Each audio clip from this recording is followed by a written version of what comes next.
Episode 5: The Love Fair of Fanfiction and Romance. Did you know fanfics were and still are dominated by women? Hold on to that thought. Hello, loves. Let's just put it out there. I love some good, nerdy content. There is a lot to celebrate about geek culture, the community, and revelry. That includes the rite of passage known as fanfiction. No lie, I am a former fanfiction author, and I still read fanfiction. Let me just kind of take it back a little bit to give you guys a little more context. Before copyright existed, there were examples of public stories that were retold, revised, or refashioned from other original sources, right? But since the development of intellectual property, seeing ownership of characters and stories, previous notions of public stories petered out. While fanfiction has been around for centuries in many forms, the forefather of modern fandom gained traction with a little television show called Star Trek. Fandom of the 60s and 70s centered around a specific series or a product, and fanfiction was the bleeding edge of nerdy pursuits. Nobody outside the circle of fandoms knew what fanfics even were. For the uninitiated who may be listening, I will define fanfic. Fanfiction, or fanfic, is original fiction based on characters, worlds, or events in copyrighted media, such as books, movies, TV shows, and video games. In its simplest form, it's an act of creation, a labor of love by fans. Even if the only thing being created is a terribly written story, the aim is to be read and enjoyed by other fans. A lot of fanfiction reads like badly edited romance novels. You know the ones. Coupled with the fact that anyone can publish fanfic without writing experience can mean readers have to wade through pages of lackluster stories. Early days of fanfiction stretch back to Star Trek fans, where many writers didn't discover fanfics until college. You see, back in the days before the internet, fanfiction got published in fanzines and made rounds at conventions. But the precedent set by the original Star Trek fics has served as a superstructure for everything that's followed. As one early fanfic writer states, the slow realization that my partner and I had managed to create something that had the weight of owning a readership was unnerving. While older online fanfic is dwarfed by what is readily available today, at the time it felt massive compared to photocopies passed between friends. Fanfiction largely existed in small pockets on the internet in the 90s, until larger domains like fanfiction.net and DeviantArt gained prominence in the early to mid-2000s. Fanfiction community has evolved over time through scale and being more accessible to the masses. Because current fandom culture is considerably less stigmatized and more widespread, the primary audience has become younger and is still predominantly female. Here's where that little breadcrumb of information I dropped at the beginning pays off. The fanfiction community has no restrictions or guidelines on its content, for better or worse. Fanfic writing is a free-for-all, allowing anonymity and equality among participants. Even the act of writing a fanfic functions like an incubator, storing ideas and actualizing them in a tangible form. As an added bonus, the community is mostly women, and usually very gay positive.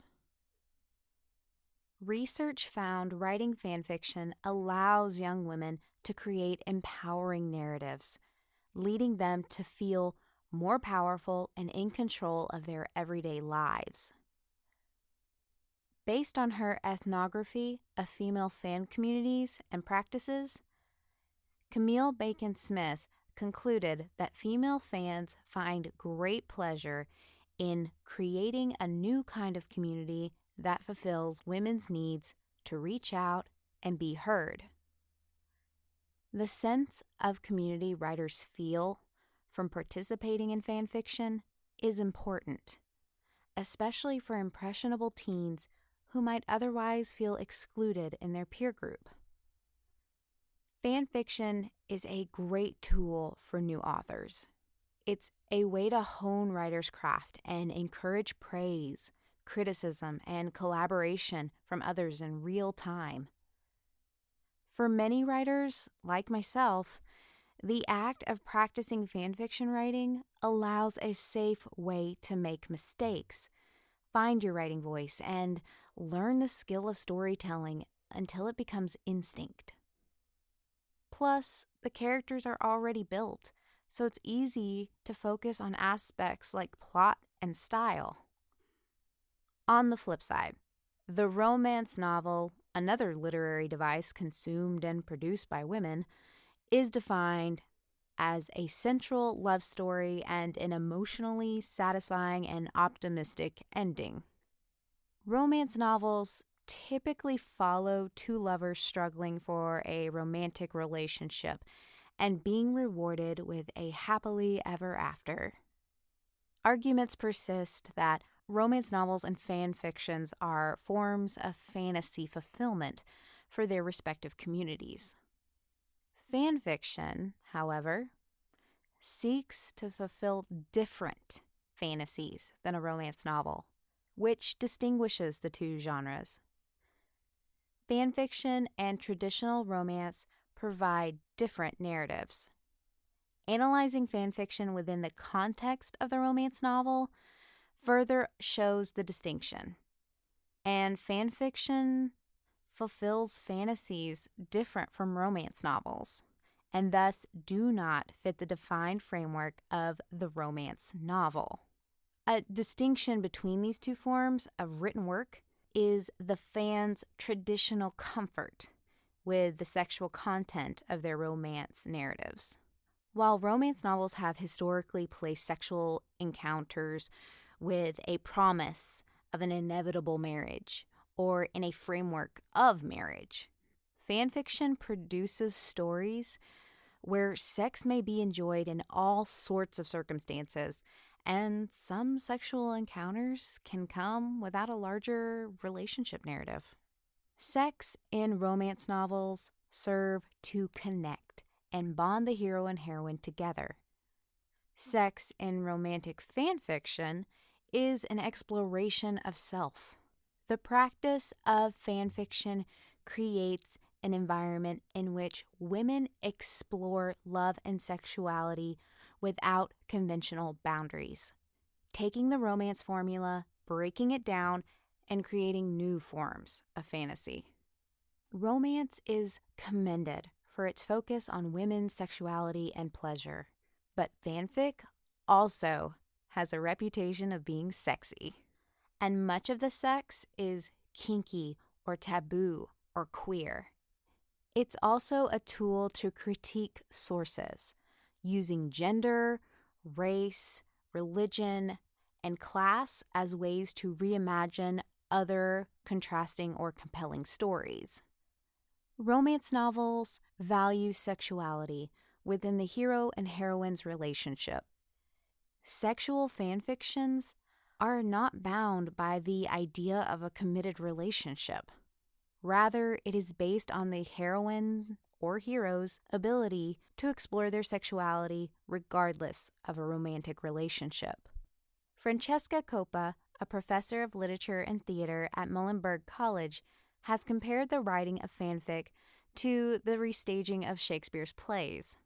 Quick aside, as an actor who has gender bent in a Shakespeare play, I can attest to this personally. A change of gender, race, or sexuality, where applicable, can lend social context or additional depth to a role. Ramble is over. The diversity of sexuality and characters, rich mythos and world building, adaptability, and freedom of expression, all features of fanfiction, function as direct responses to the restrictions, traditions, and limitations found within the structure of many commercial romance novels. Romantic fanfictions vary greatly, and as such, the fantasies they address have range. Popular fanfiction sites like Archive of Our Own hold countless examples of fanfiction writers fulfilling fantasies other than the lover's struggle for a happily ever after. In contrast to romance novels, fanfiction stories follow the formula of a TV series by returning to worlds and characters over and over again through interconnected stories, series, or chapter length and duration. You know, the ones that are like 400 plus pages, but you eat up every word. It's good stuff. Writers use repetition to intensify the immersive experience, as opposed to telling the story of a couple once and then moving on. Fanfiction also continues to evolve, much like the self-publishing industry, by taking cues from promotional techniques used by traditional publishing to tease readers about stories. Fanfictions have begun to use cover images, blurbs, and taglines to identify story categories and details. While romance novel readers might use publisher imprints to distinguish the level of sexual explicitness or type of sexual content in a story, fanfiction is utilizing ratings and cover images to convey their message. Readers also tend to maintain collections or tracking methods for favorite fanfics, just as commercial romance readers keep and reread favorite stories or visit libraries and bookstores for more. These collections become virtual bookshelves and private libraries for rereading fanfiction stories online, with stories passed on and recommended just as romance novel readers borrow books from friends or check out the library.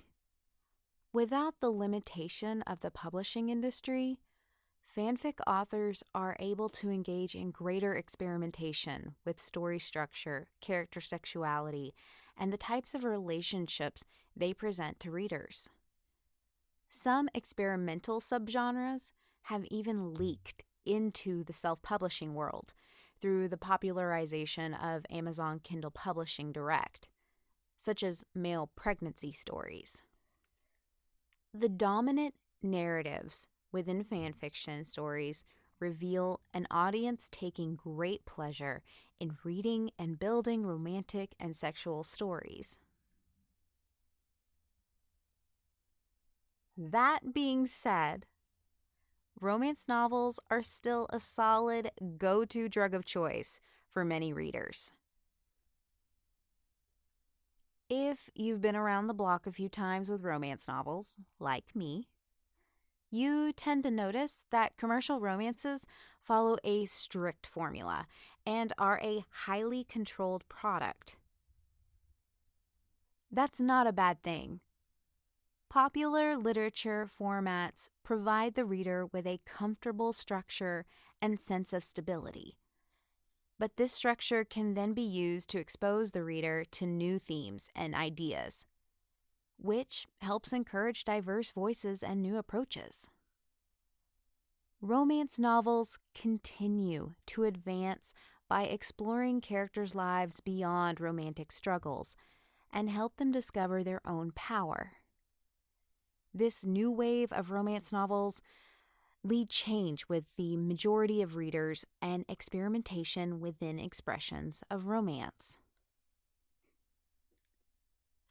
The traditional romance genre has the tricky task of negotiating between two perspectives. It either uses structure, characters, and narrative to make sense of changes in the larger world, or change the world within the story in order to create a place of refuge and pleasure for the reader. In a collection of essays by romance authors, New York Times bestseller Jane Ann Krentz asserts that romance novels invert the power structure of a patriarchal society because they show women exerting enormous power over men. While sexual aspects or power struggles may be coded and hidden, commercial romance brings a level of pleasure and fulfillment to a primarily heterosexual female audience. While every romance novel is not created equal, each speaks to its readers and reconciles social change in its own way. That brings us to the topic of slash within fanfiction. You can't talk about fanfiction without mentioning the impact of slash. Similar to the romance genre, there is coding in how fanfics are written, and it isn't necessarily the literal love affair between characters, but love and sex as women view them and want them. While non-romantic fanfiction exists, romance-based stories, both gay and straight, dominate fandoms. There are 3 major categories of fan interest: heterosexual pairings, homosexual pairings, or slash, and general fiction. Romance lies at the heart of most of these stories. Star Trek fanzines played an influential role in the development of slash, a subgenre where 2 same-sex characters are paired in situations that are either romantic or sexual in nature. Most online fanfic archives maintain that Captain Kirk and Spock were the first widely circulated same-sex couple within the slash genre.